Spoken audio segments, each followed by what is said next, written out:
Hello students, कैसे हैं आप सब। उम्मीद है आप सब अपनी पढ़ाई लिखाई में लगे होंगे। चलिए, तो आपके सामने इस वीडियो के माध्यम से मैं ऑब्जेक्टिव प्रश्नों को रखने वाला हूं। और आज जिस चैप्टर की हम बात करेंगे उसका नाम है sweetest love I do not गो। ये एक पोयम है और इस पोयम के ऑब्जेक्टिव्स को मैं आपके सामने रखूँगा। इस वीडियो में आपके सामने बोल के मैं ऑब्जेक्टिव रखूंगा और कुछ ऑब्जेक्टिव्स मैं चैप्टर के लास्ट में भी रखूंगा, वीडियो के लास्ट में रखूंगा। तो थोड़ा गौर करिएगा। देखिए, सबसे पहला प्रश्न तो इस पोयम से बनता है कि हु इज़ द पोएट और कंपोजर ऑफ दिस पोयम।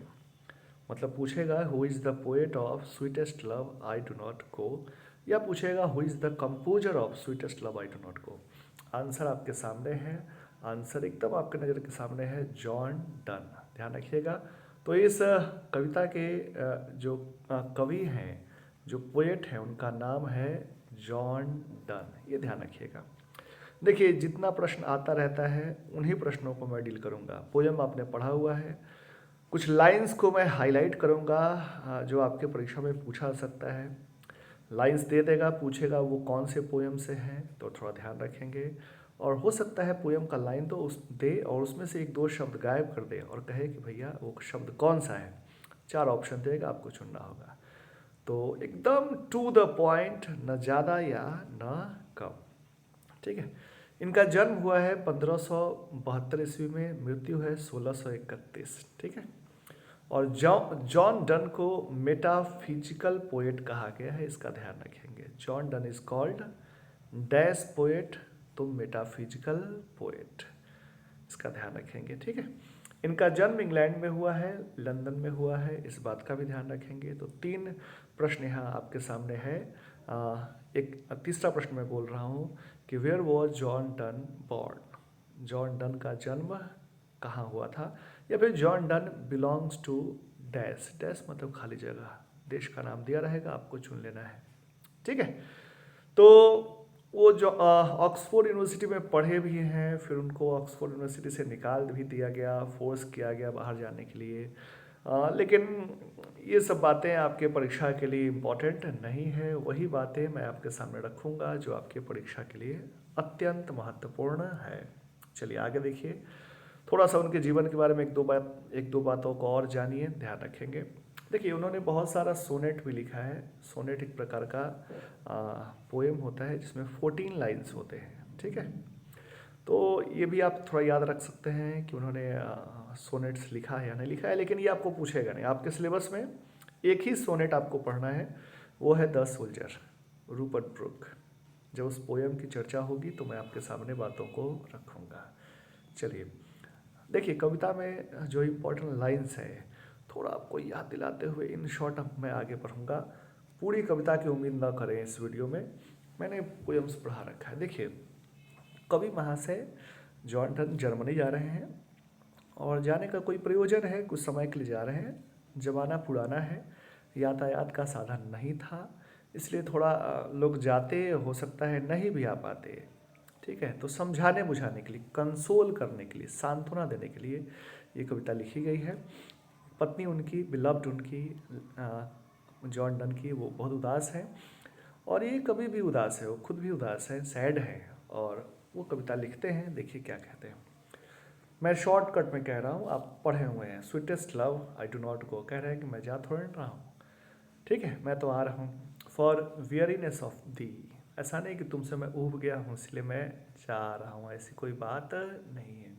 फिर कहते हैं कि न इस उम्मीद में जा रहा हूँ, होप, आशा, उम्मीद में कि कोई मुझे तुमसे बेहतर दिख जाएगा।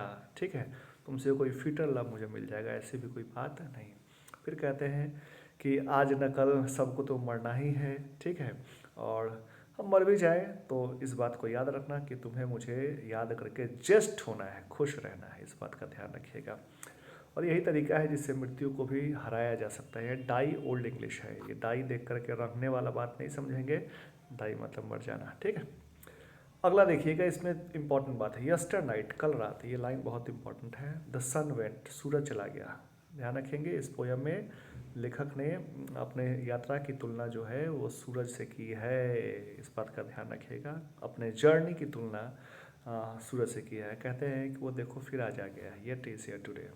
ठीक है, शॉर्टकट याद रखिएगा। वीडियो देखिएगा 2-4 बार, आपको बहुत सहूलियत होगी, विश्वास करिए। लाइंस भी पूछेगा। फिर कहते हैं कि उसके पास कोई डिजायर नहीं है, कोई इच्छा नहीं है, सेंस नहीं है। सब वर्ड इंपॉर्टेंट वर्ड्स है, ध्यान रखिएगा, जिससे आपको आंसर लिखने में सुविधा होगी और ऑब्जेक्टिव बनेगा। और ना ही वो अपना रास्ता को आधा करता है, शॉर्ट करता है, छोटा करता है। ठीक है। फिर कहते हैं देन फियर नॉट मी, मेरे बारे में तुम डरना मत। फियर नॉट मी, मेरे बारे में मत डरना। ठीक है। बिलीव करना, विश्वास करना कि मैं अपनी यात्रा को तेज़ी से करूँगा। बिलीव करने के लिए कहते हैं। सब ओल्ड स्पेलिंग है, ओल्ड मिस्टेक, मिस्टेक नहीं है, ओल्ड स्पेलिंग है। कहते हैं कि मैं स्पीडियर जर्नी करूँगा क्योंकि पास ज़्यादा साधन है, विंग्स है। और सबसे बड़ी बात है कि मेरे पास एक मोटिव है, इरादा है, स्पर्श है मिलने का तुमसे। ठीक है। ये line how feeble is man's power, उन्होंने बताया है कि मानव की जो शक्ति है बहुत फीबल है, कमज़ोर है। ये ध्यान रखिएगा। उन्होंने कहा है कि मैंस पावर इज़ फीबल, इस बात का ध्यान रखिएगा। अच्छा फॉर्चून आता है, उसमें समय बढ़ा नहीं सकते हैं, can not add another our.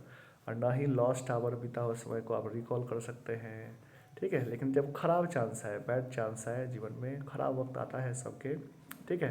कहते हैं कि वी जॉय इट, हम उसका आनंद उठाएंगे। मतलब खराब समय है तो क्या करना चाहिए, तो उसका आनंद उठाना चाहिए स्ट्रेंथ के साथ। सबके जीवन में खराब समय आता है तो आनंद उठाना चाहिए। जैसे विराट कोहली के समय में, धोनी के जीवन में, सबके जीवन में खराब समय आता है। खराब समय का भी जो आनंद उठाता है वो जीवन में सक्सेसफुल मानता है, एक सबसे सफल व्यक्ति बनाया जाता है। मतलब आप बढ़िया खाना खाते हैं हर दिन, लेकिन अगर मान लीजिए कभी ख़राब खाने को ही मिल रहा है तो अगर आप खुश होकर खा लेते हैं तो भैया आप सफल व्यक्ति हैं। ठीक है। फिर कहते हैं कि ये सब कला मुझे एक दूसरे को सिखाना है, यही जीवन में हमको एडवांस बनाएगा, उन्नत बनाएगा। ये सब बातें आपको बताई गई हैं इन डिटेल। अभी तो मैं शॉर्टकट में थोड़ा याद दिला रहा हूँ। ठीक है। फिर वो देखिए, वो कहते हैं कि तुमको आह नहीं भरना है, साइस्ट याद रखिएगा, साइस्ट। ठीक है। क्योंकि तुम आह भरोगे तो हवा नहीं चलेगा, मेरा मन यहीं रह जाएगा, सोल यहीं रह जाएगा। तुमको रोता हुआ देख लेंगे, मन मेरा यहीं रह जाएगा, कहीं भी रहेंगे मन यहीं रहेगा, तुम्हारे बारे में सोचता रहेगा। ये कहने का मतलब है। तुमको अगर रोता हुआ देख लें, तुमको कहते हैं कि रोना नहीं है, वी बेस्ट। ठीक है।